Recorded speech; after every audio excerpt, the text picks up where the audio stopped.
Hello, and welcome to another Register Kettle. It's your chance to hear about the news from the people that actually write it. Now, it's been a tumultuous week in America, but the people have spoken, and we have a new administration coming in. So, what's this going to mean for tech policy, and what preparations should people make so that they make sure they're ahead of the game? The biggest issue, of course, is economic. Brandon, you've been looking at the tariff side of things. What's going to happen, do you think? Well, I mean, as always with everything, with an incoming administration, we'll see if campaign rhetoric matches reality. But if it does, Donald Trump has promised a lot of sweeping tariffs. So he wants a blanket tariff of between 10 and 20% on all imports and an additional tariff of 60 to 100% on goods brought in from China. And so this is globally 10 to 20%. Basically, yeah. Globally, Wow. all imports are going to be hit with a 10 to 20% tariff, right? And so he seems to think that this is, going to be something that will extract money from rival nations and countries that have been, basically living off our economy. But I mean, that's not the case, right? I think most people who understand how tariffs work. Surely. Right. The company doing the imports are who pay tariffs, right? That's just how tariffs work. And so, the end result for the tech industry and most other industries, right? Everywhere from e-commerce, right? Amazon, imported goods from Amazon, the iPhone you're going to buy, your new Samsung Galaxy, right? Those are all going to be more money, right? Because companies have already said that if these tariffs happen, they're going to pass those costs on to consumers. That's just the way these things work. So it's for a tax. Well, I mean, it is a tariff, right? But it ends up sort of being a tax on the buyer, essentially. But speaking of taxes, is he also talking about reducing income tax and corporation tax? How's that going to balance out? Well, there's been a discussion of that too. I think the idea is that these tariffs could make up for some of that, right? If we get rid of income tax, these tariffs will help. And I mean, the tax foundation, these different tax authorities have said, right, this will result in a lot of money, right? A 10% universal tariff, I think, was estimated to raise around $2 trillion in revenue between, over the next 10 years or so, starting in 2025, whereas a 20% tariff would raise 3.3 trillion. I mean, that's a lot of money, right? But whether or not it'll offset the cost of additional cuts is, not clear. There will probably be exceptions too. I mean, the companies of course. like Apple, I expect, will be negotiating exemptions. Yeah, Yes. I can't imagine someone the size of Apple or Samsung or some other big companies, are going to want to pay these rates, right? Because that's going to make their costs skyrocket, right? Oh. And if Tim Cook has already congratulated President Trump President-elect Trump on his victory, and yes, there are going to be some frantic negotiations going on there. I should imagine Intel. Amazon is already. I mean, Bezos has been cozying up pretty quick too. Yeah, they're all trying to. Everybody is. I mean, even Zelensky has been like, "Oh, well, this has been what amazing news this is." Zelensky had possibly the fakest smile I've ever seen on the internet on his face. But yeah, I mean, of course, Tim Cook is like, "Oh, yeah, brilliant, absolutely fantastic." Yeah, maybe just don't tax the iPhone. Because that's the thing, right? Like, you look at this, I mean, I can't remember the most recent quarterly numbers on smartphone sales and stuff, if they're rising or not. But I mean, there's been, kind of this constant shuffle of, is it worth constantly upgrading and buying the newest device, right? Mm-hmm. Consumers are going to get hit by this. And, if people don't want to pay an extra, however much they're going to have to pay for an iPhone or iPad, that's going to end up ultimately costing Apple, right? If people aren't buying these devices. So, I mean, 60% tariff comes in because that's a massive price rise. Oh, that's a massive. Yeah, absolutely. I mean, so we'll see, right? I mean, again, there's a lot of economic checks and balances that will hopefully happen between, Trump saying he wants to put this blanket tariff on everything that's going to ultimately mean that everyone in America who's a consumer is paying more.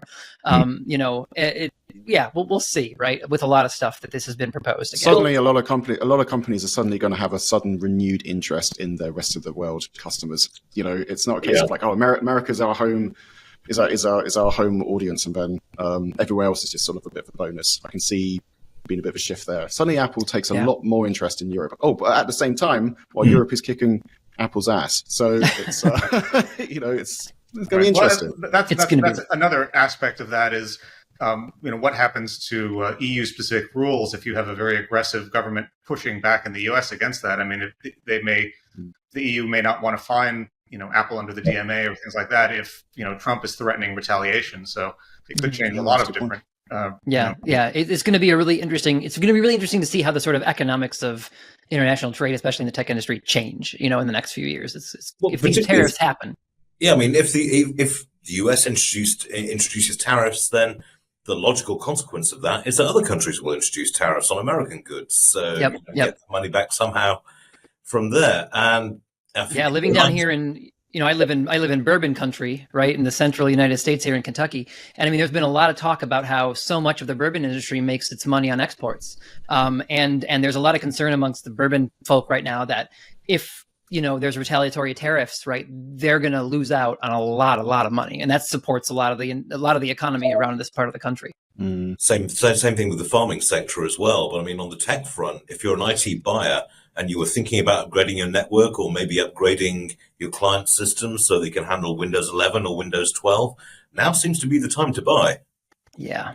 It could also make, the right to repair movement could be the necessity to repair movement because everything will just be so expensive. That's a very good point. Maybe they should change their slogan.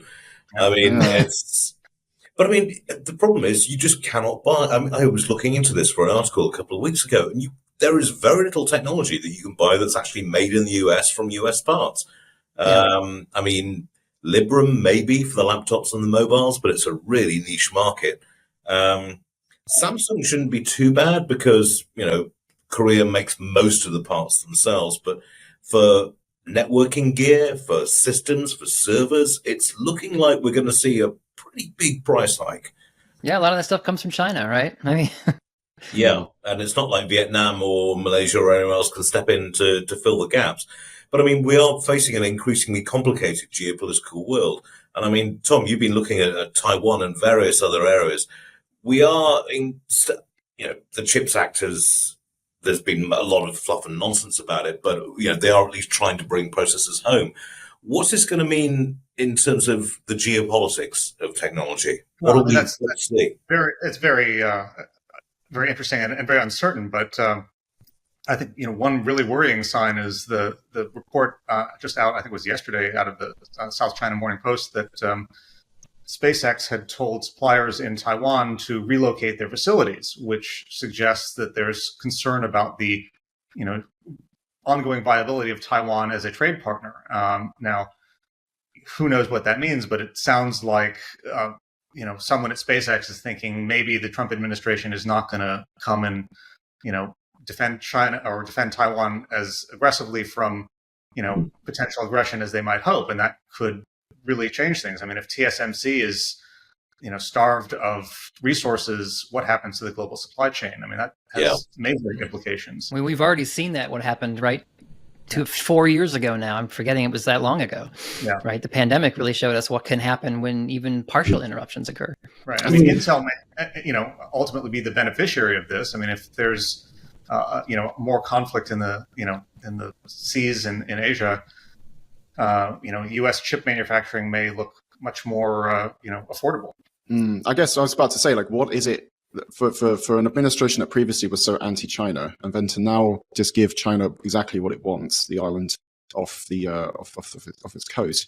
But yeah, I mean, what's the end game here? It would be to, you're right. It would be to encourage the manufacture of chips on American soil because there won't be that uncertainty around it. But it takes 5 years to spin up a chip fab, Yeah, but that's the other point I was going to say is that as much as TSMC have got amazing expertise and they've obviously got a fantastic staff and facilities and everything, they are using, as I understand it, machines that are, produced outside of Taiwan, and therefore there's nothing stopping, say, those factories from being built in America. And I think that's the key thing. I think it's kind of like, I don't want to mention Brexit, but it's kind of like Brexit, where the initial there's a short-term pain after Brexit, and there is also going to be short-term pain with things like what Trump is suggesting, like the tariffs. And it's then whether or not there is the political will, the appetite in the nation for it to continue to some sort of success. If you're going to have, you're right, you can't have servers made out of nothing like in the US. They're going to have to start producing assembly lines and things like that, which is going to take years. If it takes 5 years to produce a chip factory.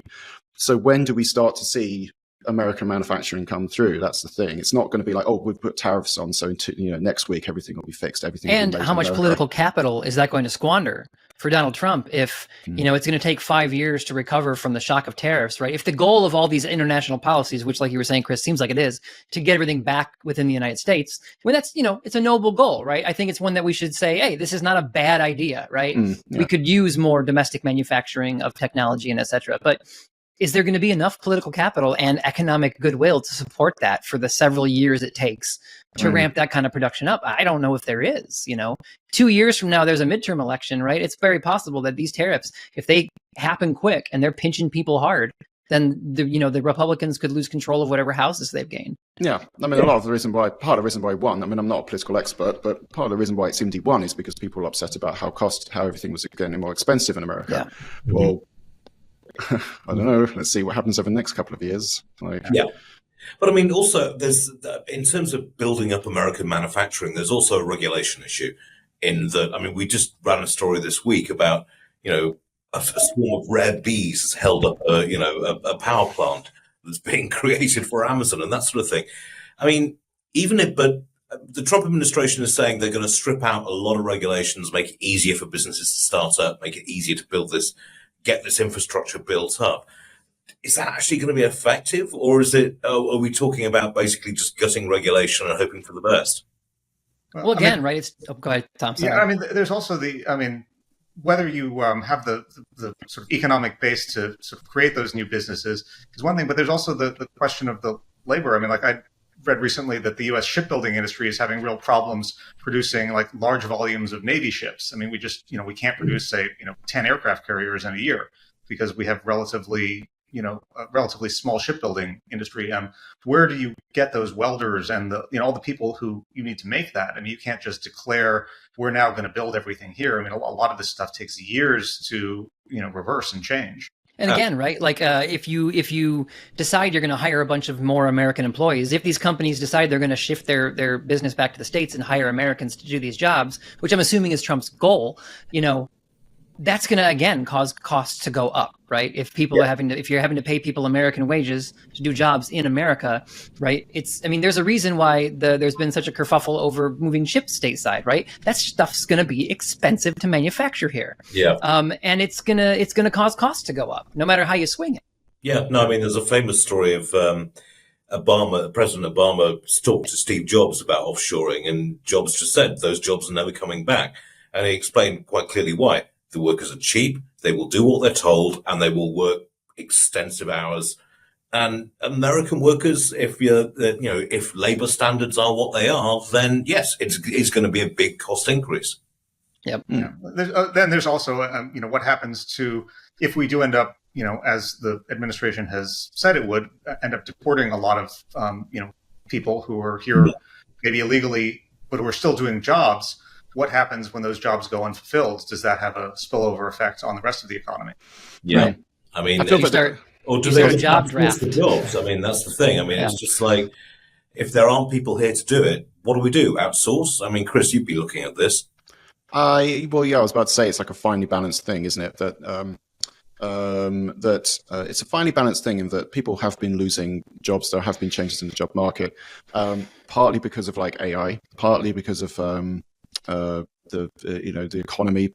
Spending is down, the money's not there, and that's that's legit. I mean, that's people are losing their work to that. But another thing that people are also losing their work to is outsourcing, which is something which I think should probably be spoken about more.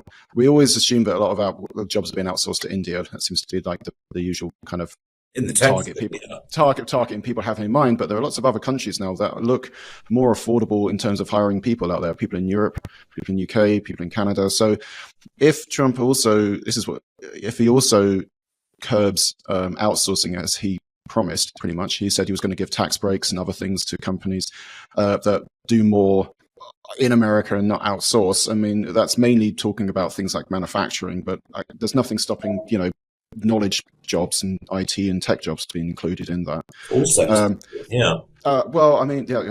an obvious one, but I mean, I'm thinking more in terms of just developers, and design engineers. I mean, quite a lot of your microprocessors are designed around the world. They're not designed to, Intel and AMD may be based in the US, but quite a lot of and ARM based in the UK, but still a lot of the design is done around the world. And I think, if you try to I think it's a fine balance in terms of trying to counter that outsourcing, because you might end up with a situation where it actually your attempts to curb it actually accelerate it. You just encourage businesses to do more internationally, and by doing things such as insisting that that if you do have foreign workers in the US, you have to pay them a lot more than what you are at the moment to make sure the Americans aren't getting undercut. But that kind of thing can end up pushing companies to do more outsourcing, because they realize, well, the labor costs in the US just keep going up. It's going to be a fine balance, and I hope that the administration that's coming in understands that. This is not the time for blunt instruments, I don't think, because otherwise this isn't like walking into This isn't like walking into Twitter and firing. This isn't like walking into Twitter and firing half of everyone. This is there are fine balances here, and there are things in place for a reason, especially on the regulatory side.